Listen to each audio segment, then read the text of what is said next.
நாம கூட இந்த 4 ராசிக்காரங்க கையில சிவப்பு கயிறை கட்டிடாதீங்க. கண் திருஷ்டிக்கு கயிறு கட்டுறது, மந்திரத்துக்கு கட்டுறது, ஒரு வேண்டுதல், அம்மன் கயிறு, படிப்புக்கு, கடன் தீர அப்படின்னு பல காரணங்களுக்காக பலரும் கைகள்லையும் கால்களையும் கயிறு கற்ற பழக்கத்தை கொண்டிருப்பாங்க. மஞ்சள் கலர்லயும், பச்சை நிறத்திலையும், கருப்பு கலர்லயும், சிவப்பு நிறத்துல அப்படின்னும் ஒவ்வொரு நிறத்துக்கும் ஒவ்வொரு கிரகத்தின் தன்மை இருக்கு. பல்வேறு பண்டிகைகளுக்கும் நோன்பெடுத்து கயிறு கட்டி கொள்ளும் பழக்கமும் இருக்குங்க. கோவில்ல வழிபாட்டின் போது அல்லது வேறு எந்த சுபகாரியத்தின் போதும் கையில கட்டப்படக்கூடிய சிவப்பு கயிறு ஒரு பாரம்பரியம் மட்டும் கிடையாது, அது பாதுகாப்பு மற்றும் ஆற்றலுடைய சின்னமாவும் பார்க்கப்படுது. ஜோதிடத்தின்படி சிவப்பு கயிறு அல்லது கயிறு அணியிறது அப்படிங்கிறது எல்லா ராசிக்காரர்களுக்கும் நல்லது இல்ல அப்படின்னு சொல்றாங்க. சிவப்பு கயிறு சில ராசிக்காரர்களுக்கு எதிர்மறையான விளைவு கூட ஏற்படுத்தும் அப்படின்னு சொல்றாங்க. சோ இந்த சூழல்ல எந்தெந்த ராசிக்காரர்கள் சிவப்பு கயிறு அணியக்கூடாது அப்படிங்கறது பார்க்கலாம். முதல் ராசி ரிஷபம். ரிஷபம் ராசியின் அதிபதி சுக்கிரன். சிவப்பு கயிறு செவ்வாய் கிரகத்தோட தொடர்பு கொண்டது.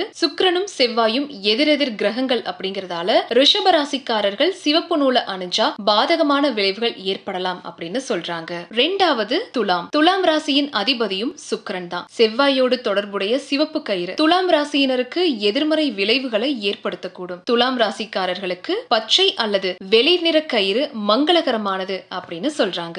மூணாவது மகர ராசி. மகர ராசியின் அதிபதி சனி. சனியும் செவ்வாயும் பகை கிரகங்கள், எதிர்த்தன்மை கொண்டவங்க. அதனால மகர ராசிக்காரர்கள் சிவப்பு நூலை கட்டிக்கிட்டா பதற்றம், சச்சரவுகள் மற்றும் தடைகள் ஏற்பட வாய்ப்பு இருக்கிறதா சொல்றாங்க. அவங்களுக்கு கருப்பு அல்லது நீல கயிறு தாங்க உகந்தது. நாலாவது கும்பம். கும்ப ராசியின் அதிபதியும் சனி பகவான் தான். அதனால இந்த ராசிக்காரர்கள் சிவப்பு கயிறு கற்றதை அவாய்ட் பண்ணணும். அப்படி செஞ்சா அவங்களுடைய வாழ்க்கையில ஏற்றத்தாழ்வுகள் மற்றும் மன ரீதியான பிரச்சனைகள் அதிகரிக்க கூடும் அப்படின்னு சொல்லப்படுது. சோ மேற்சொன்ன விஷயங்கள் எல்லாமே ஆன்மீக மற்றும் ஜோதிட நம்பிக்கைகளின் படி எழுதப்பட்டது தாங்க. மேலும் இது தனிப்பட்ட நபருக்கு நபர் கண்டிப்பா மாறும். அது மட்டும் இல்லாம இதுல சொல்லப்பட்டிருக்கிற விஷயங்கள் அறிவியல் தொடர்பா இன்னும் எதுவும் ப்ரூவ் பண்ணப்படல. சோ உங்களுக்கு தனிப்பட்ட நம்பிக்கை இருந்தா மட்டும் இந்த மாதிரி நீங்க கயிறுகளை கட்டலாம், ஜோதிடருடைய அறிவுரையின்படி.